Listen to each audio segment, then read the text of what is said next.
Black squad ఒకటే చెబుతున్నాను, ఆయన కొడుకు వచ్చాడని చెప్పండి. మంచు మనోజ్ గారు మంచు మోహన్ బాబు గారు కొడుకు వచ్చారని చెప్పండి. మంచు ఫ్యాన్స్ మీద ఈగ వాళ్ళ బాక్స్ ఆఫీస్ తగలబెట్టేస్తారు మంచు మనోజ్ అన్నట్లు. వేరే లెవెల్లో ఆయన యాక్టింగ్ అయితే ఉంది. మనోజ్ 2.0 స్టార్ట్ అయింది, ఇంకెవ్వడు ఆపలేడు. ఆయన ఎంట్రీ తోటి సినిమాలో గూస్ బంప్స్. ఆయన కోసమే చాలామంది ఫ్యాన్స్ వచ్చారు. ఆంధ్ర తెలుగు రాష్ట్రాలే కాకుండా యావత్ భారతదేశంలో ఫ్యాన్స్ కూడా ఆయన కోసం, ఆయన ఎంట్రీ, ఆయన నెగిటివ్ షేట్ చూద్దాని వచ్చారు. దానికి తగ్గట్టు న్యాయం చేశాడు మంచు మనోజ్ గారు. కాకినాడ వెళ్తే గుర్తొస్తుంది కాజా, సూపర్ మ్యాన్ హీరో అంటేనే మన తేజ అన్నట్లు ఆయన వేరే ఉంది. ఆయన క్యారెక్టర్ అయితే వేరే లెవెల్ భయ్యా. తేజ సజ్జా కానీ మీరాయ్ ఒకటే చెప్తున్నా, ఇందులో ప్రతి ఒక్క సన్నివేశం కూడా విజువల్స్, గ్రాఫిక్స్ అన్నీ సూపర్. బ్యాక్గ్రౌండ్ స్కోర్ అయితే అన్నీ వేరే లెవెల్లో ఉన్నాయన్న. మీరాయ్ అయితే తప్పకుండా ప్రతి ఒక్క ఆడియన్ వచ్చి చూడాలి ఈ మూవీ.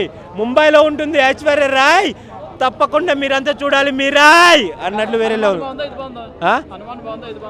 హనుమాన్ అది హనుమంతుడి క్యారెక్టర్. ఇందులో రాముల వారి గురించి ఉంటుంది. రాముల వారి క్యారెక్టర్ కూడా లాస్ట్కి ఇచ్చారు మన క్లైమాక్స్లో. వేరే లెవెల్లో ఉంది క్యారెక్టర్, రాముల వారి క్యారెక్టర్ కూడా. పార్ట్ 2కి ఉందని నేను అనుకుంటున్నాను, ఎక్స్పెక్ట్. ఎందుకంటే బాణం వేసే షాట్ చూపెట్టారు, కానీ మనోజ్ అన్నని చంపిన హీరో వచ్చాడు. హీరో అంటేనే మన రాముల వారు చూపెడతారు ఒకసారి బ్యాక్గ్రౌండ్ బ్యాక్ సైడ్. 500 crores పక్కా వస్తాయి భయ్యా. సూపర్ ఉంది మూవీ అయితే. అసలు మన తెలుగు ఆడియన్స్ కదా, ఆయన కన్నడ కూడా పోయి మొత్తం ఆయన ప్రమోషన్ చూశారు కదా. తేజ సజ్జా గారి ప్రమోషన్స్, రితికా నాయక్ గారు ఆయన, ఆమె గ్లామర్ వేరే లెవెల్ ఉంది, ఆమె యాక్టింగ్ కూడా వేరే లెవెల్. ఈ క్యారెక్టర్కి రితికా నాయక్ అయితేనే న్యాయం చేస్తుంది అన్నట్లు ఆమె చేసింది. జాతిబాబు గారి క్యారెక్టర్ ప్లస్ కాదండి, సినిమాని ఎక్కడికో తీసుకెళ్ళింది. ఫస్ట్ నుండి కూడా ఆయన ఉంటాడు, కాకపోతే ఆయన అన్పడ్డప్పటి నుండి అది గతం చెప్తా ఉంటే వేరే లెవెల్లో ఉంటుంది. మనోజ్ గారి చిన్నప్పటి క్యారెక్టర్లో మన pan India child artist Karthikeya వేరే లెవెల్లో చూపెట్టాడు. మాస్ సినిమాల కేర్ ఆఫ్ అడ్రస్ మాస్ సినిమాలకి care of address Gopichand Malineni ఎంత మంచి సినిమా ఇచ్చావా ప్రేక్షకులకి, కార్తిక్ ఘట్టమనేని అన్నట్లు మన డైరెక్షన్ డిపార్ట్మెంట్ కూడా వేరే లెవెల్లో చూపెట్టాడు. బాగుంది, బ్యూటిఫుల్గా చూపించారు. ట్రైలర్లో ఆల్రెడీ మనం ఆ పక్షి సీన్ చూసాము, అది జస్ట్ శాంపిల్ మాత్రమే.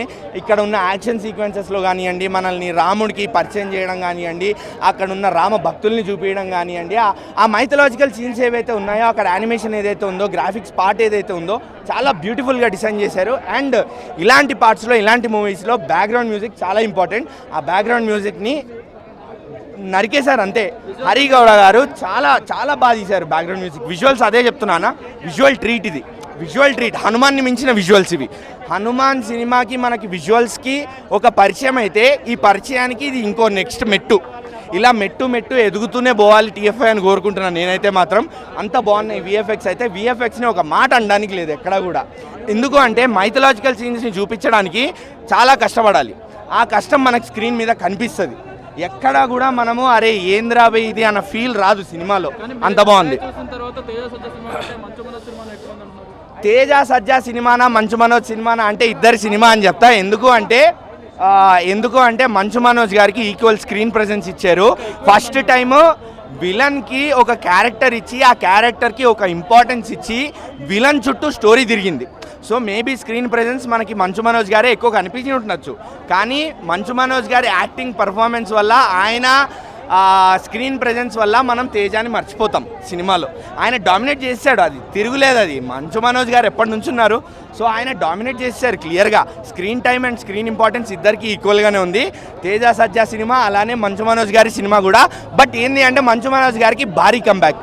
ఆయన రాక్ స్టార్, ఆయన పేరుకి తగ్గట్టు, స్క్రీన్ నేమ్కి తగ్గట్టు సినిమాలో బ్లాక్ స్వార్డ్, మహాబీర్ రామ ఆ పేరుకి తగ్గట్టు కూడా స్క్రీన్ మీద వస్తే మనం భయపడతాం. అలా ఉంది ఆయన విలనిజం.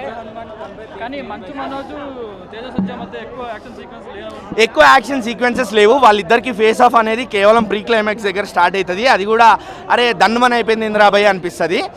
But that's okay. ఎందుకు అంటే స్టోరీ మీద ఇంపార్టెన్స్ ఇచ్చారు.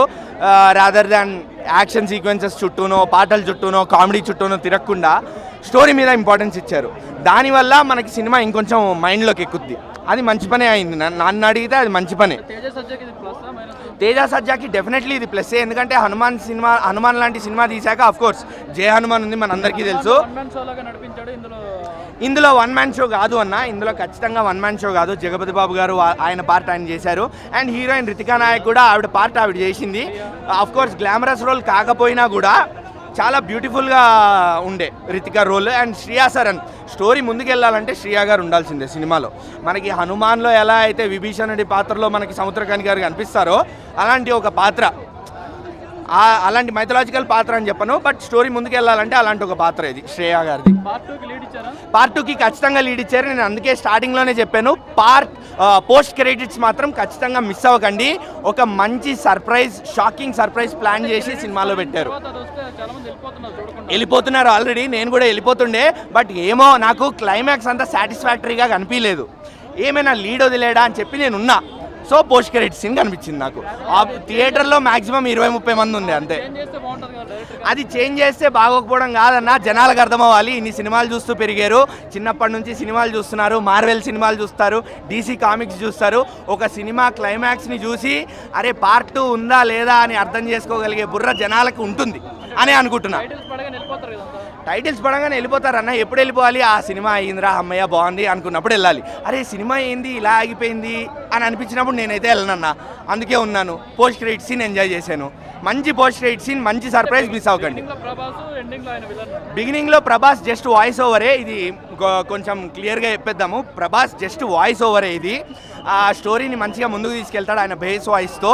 అది చాలా బాగా అనిపించింది, స్టోరీకి మంచి లీడ్ ఇచ్చింది. అండ్ పోస్ట్ క్రెడిట్ సీన్ నేనైతే చెప్పను, నేను ఆల్రెడీ ఇప్పుడే ఇందాక మీకు చెప్పే ముందు వరకు సోషల్ మీడియా చెక్ చేస్తూనే ఉండే. ఎక్కడ సోషల్ మీడియాలో ఇప్పటివరకు అయితే ఎవరు స్టోరీలు, స్నాప్చాట్లో స్నాప్లు, వాట్సాప్లో స్టేటస్లు ఎవరు పెట్టలేదు. సో నేను కూడా చెప్పను. ఒక మంచి షాకింగ్ సర్ప్రైజ్. 6 అడుగుల కట్అవుట్ కనిపిస్తుంది. ఆయన కూడా విలనే, 6 అడుగుల కట్అవుట్ కనిపిస్తుంది. మీ ఊహకే వదిలేస్తున్నా.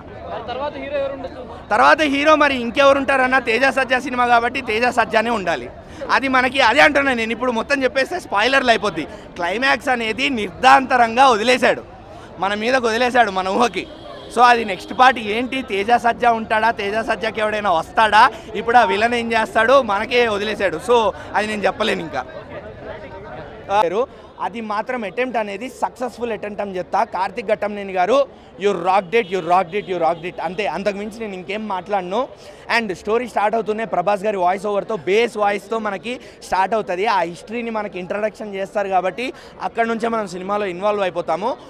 మేబీ ఒక నెగిటివ్ ఏంటి అంటే సినిమా మాస్ జనాలకు కొంచెం ల్యాగ్ అనిపించచ్చు, బట్ అది ల్యాగ్ కాదు. స్టోరీ అనేది మెల్లగా వెళ్తుంది, నరేషన్ స్లో ఉండే అంతే తప్ప అది ల్యాగ్ మాత్రం కాదు. అన్న VFX అన్న ఎంత బ్యూటిఫుల్ VFX అన్న. సినిమా చూసి VFX ఇంత అరే ఇలా ఉండాలి రాబే, ఇంత సాటిస్ఫాక్టరీగా ఉండాలి VFX అనిపిస్తుంది అన్న సినిమా చూస్తే. మనం ఆల్రెడీ ట్రైలర్లో చూసాం, పక్షి సీన్, వేరే సీన్లు అన్నీ కూడా చూసాం. అవి జస్ట్ శాంపిల్స్ మాత్రమే. యాక్షన్ సీక్వెన్సెస్ దగ్గర కానివ్వండి, ఆ బ్లాక్ స్వాడ్ని చూపిస్తున్నప్పుడు కానివ్వండి, లేకపోతే తేజ సజ్జా గారి ఆయుధం మిరాయిని చూపిస్తున్నప్పుడు కానివ్వండి, ఎస్పెషల్లీ మైథలాజికల్ సీన్స్, మన రాముణ్ణి, హనుమంతుణ్ణి, అలానే వానర సేనని ఇలాంటివి చూపిస్తున్నప్పుడు, యానిమేషన్స్ చూపిస్తున్నప్పుడు, హిస్టరీలో కింగ్ అశోక కూడా ఉంటాడు. సో ఇవన్నీ చూపిస్తున్నప్పుడు VFX అనేవి ఎంత బ్యూటిఫుల్గా ఉన్నాయి. ఇలా ఉంటే కదరా బై స్టోరీ మనకి ఇంకా బాగా ఎక్కుతుంది అనిపిస్తుంది. అంత బాగుండే VFX అనేవి మాత్రం. అండ్ ఇలాంటి స్టోరీ, ఇలాంటి స్క్రీన్ ప్లే మనం చూస్తున్నప్పుడు BGM అనేది చాలా ఇంపార్టెంట్. సాంగ్స్ కానివ్వండి, BGM కానివ్వండి అన్న టూ గుడ్. ఈ BGM వల్ల సినిమాలో మనం ఇంకొంచెం ఇన్వాల్వ్ అవుతాము. ఆ మైథలాజికల్ సీన్స్ అనేవి ఇంకొంచెం కనెక్ట్ అవుతాయి. ఆ యాక్షన్ సీక్వెన్సెస్లో ఇంకొంచెం ఇన్వాల్వ్ అవుతాం. సో BGM కూడా top notch. One important thing ఏంటి అంటే జనాలు లేచి వెళ్ళిపోతున్నారు టైటిల్స్ పడంగానే, ఎండ్ టైటిల్స్ పడంగానే.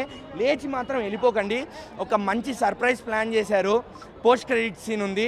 సినిమా మార్వెల్ DC లాగానే మీకే అర్థమైపోద్ది క్లైమాక్స్ చూస్తే. ఒక అన్ఫినిష్డ్ క్లైమాక్స్ అది. సో అన్ఫినిష్డ్ క్లైమాక్స్ అయిపోగానే మీరు లేచి వెళ్ళిపోకండి, పోస్ట్ క్రెడిట్స్ కోసం వెయిట్ చేయండి. మంచి సూపర్ పోస్ట్ క్రెడిట్ సీన్ ఇచ్చారు, ఒక మంచి షాకింగ్ సర్ప్రైజ్. అది ఇంత సీక్రెట్గా బాగానే మెయింటైన్ చేశారు అనిపించింది నాకైతే మాత్రం.